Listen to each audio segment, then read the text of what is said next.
हमारे YouTube channel जी classes में। दोस्तों आज हम प्राचीन इतिहास का जो है 5वां वीडियो देखेंगे। तो आइए शुरू करते हैं। पहला प्रश्न है, अथर्ववेद में कितने पद और मंत्र हैं? तो अथर्ववेद में 6000 पद और 731 मंत्र हैं। दूसरा प्रश्न है, कौन सा वेद कन्याओं के जन्म की निंदा करता है? तो कन्याओं के जन्म की निंदा जो है अथर्ववेद करता है।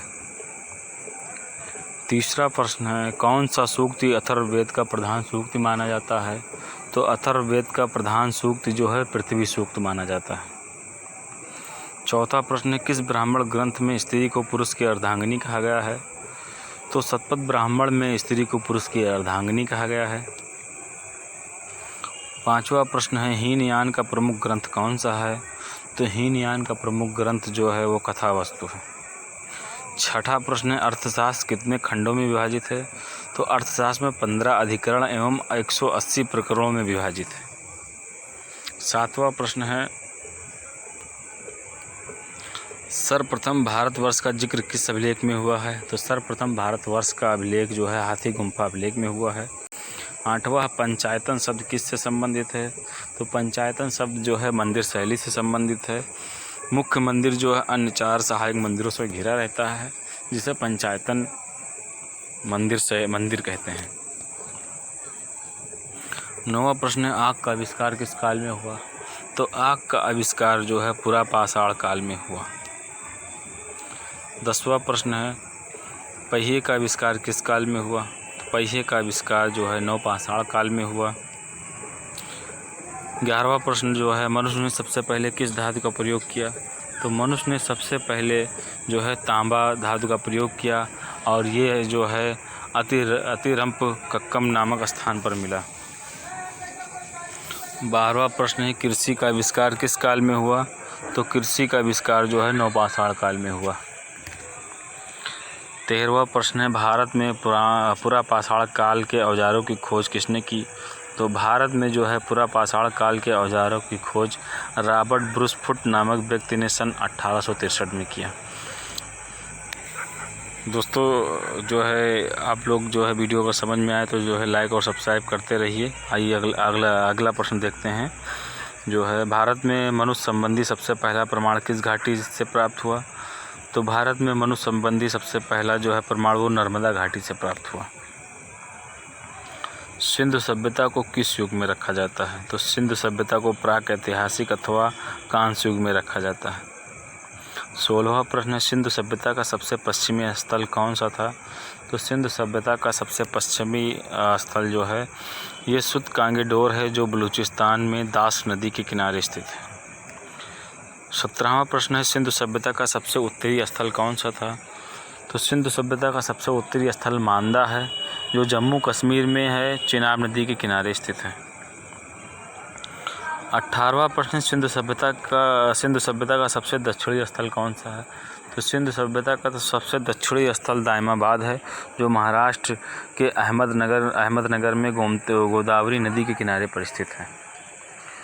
19वां प्रश्न है, सिंधु सभ्यता का सबसे पूर्वी स्थल कौन सा है? तो सिंधु सभ्यता का सबसे पूर्वी स्थल मेरठ के आलमगीरपुर में हिंडन नदी के किनारे स्थित है।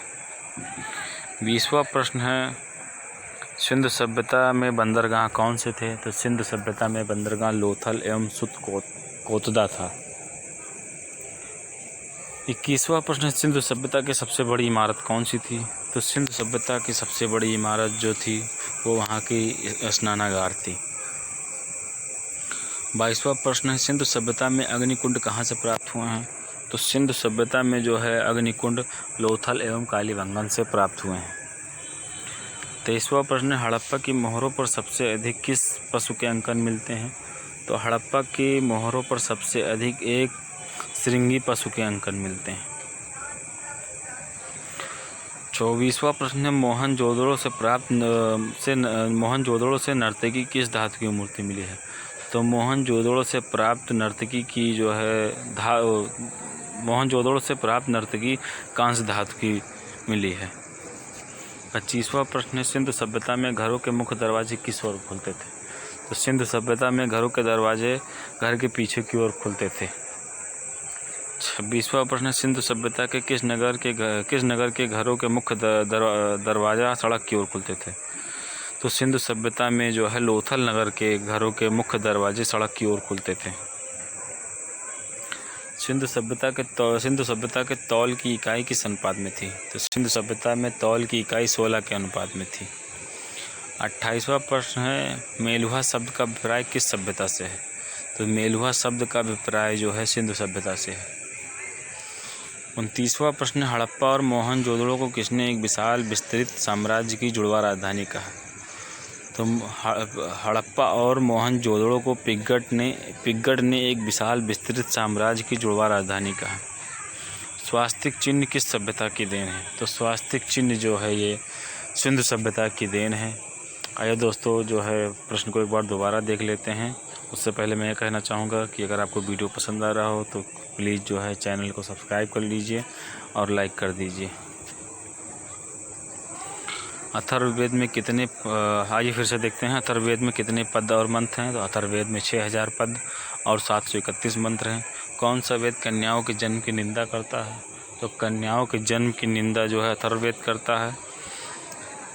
तीसरा प्रश्न, कौन सा सूक्ति अथर्ववेद का प्रतिनिधि सूक्ति माना जाता है? तो अथर्ववेद का प्रतिनिधि सूक्त जो है पृथ्वी सूक्त माना जाता है। चौथा प्रश्न, किस ब्राह्मण ग्रंथ में स्त्री को पुरुष की अर्धांगिनी कहा गया है? तो शतपथ ब्राह्मण में जो है स्त्री को पुरुष की अर्धांगिनी कहा गया है। पांचवा प्रश्न है, हीनयान का प्रमुख ग्रंथ कौन सा है? तो हीनयान का प्रमुख ग्रंथ कथावस्तु है।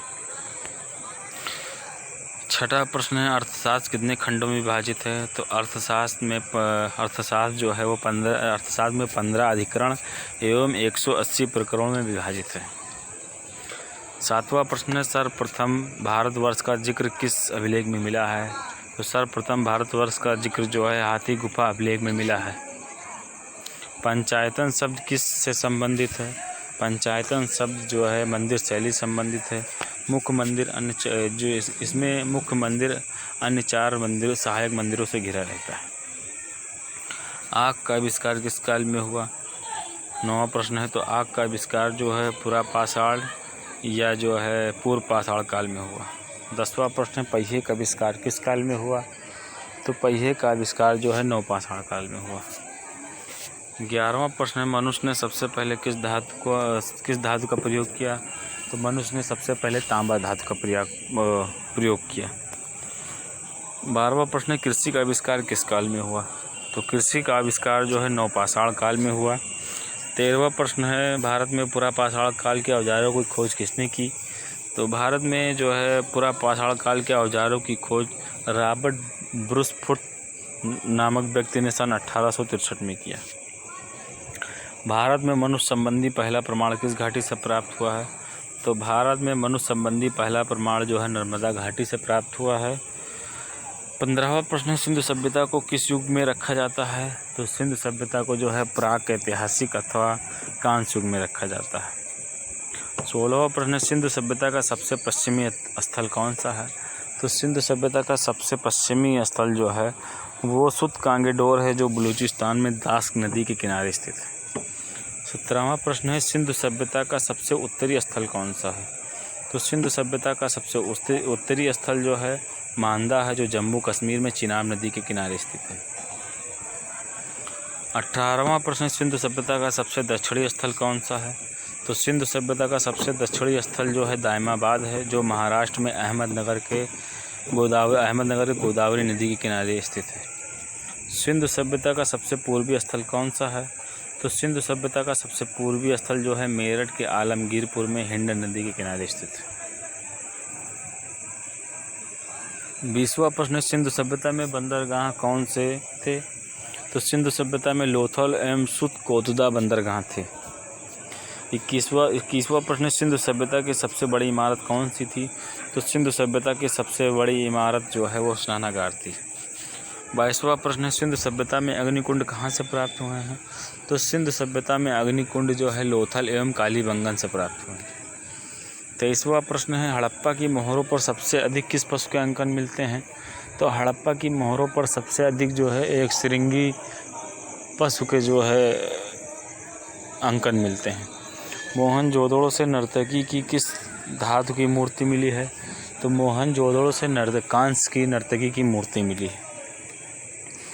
25वां प्रश्न, सिंधु सभ्यता में घरों के मुख्य दरवाजे किस ओर खुलते हैं? तो सिंधु सभ्यता में जो है घरों के दरवाजे मुख्यतः घर के पीछे की ओर खुलते थे। सिंधु सभ्यता के किस नगर के घरों के मुख्य दरवाजे सड़क की ओर खुलते थे? तो सिंधु सभ्यता के जो है लोथल केवल लोथल नगर के घरों के मुख्य दरवाजे सड़क की ओर खुलते थे। 27वां प्रश्न है, सिंधु सभ्यता के तौल की इकाई किस अनुपात में थी? तो सिंधु सभ्यता में तौल की इकाई जो है 16 के अनुपात में थी। मेलुहा शब्द का अभिप्राय किस सभ्यता से है? तो मेलुहा शब्द का अभिप्राय सिंधु सभ्यता से है। 29वां प्रश्न है, भारत और मोहनजोदड़ो को किसने एक विशाल विस्तृत साम्राज्य की जुड़वा राजधानी कहा? हड़प्पा और मोहनजोदड़ो को एक विशाल विस्तृत साम्राज्य की जुड़वा राजधानी पिग्गट ने कहा। 30वां और अंतिम प्रश्न है, स्वास्तिक चिन्ह किस सभ्यता की देन है? तो स्वास्तिक चिन्ह जो है सिंधु सभ्यता की देन है। धन्यवाद दोस्तों।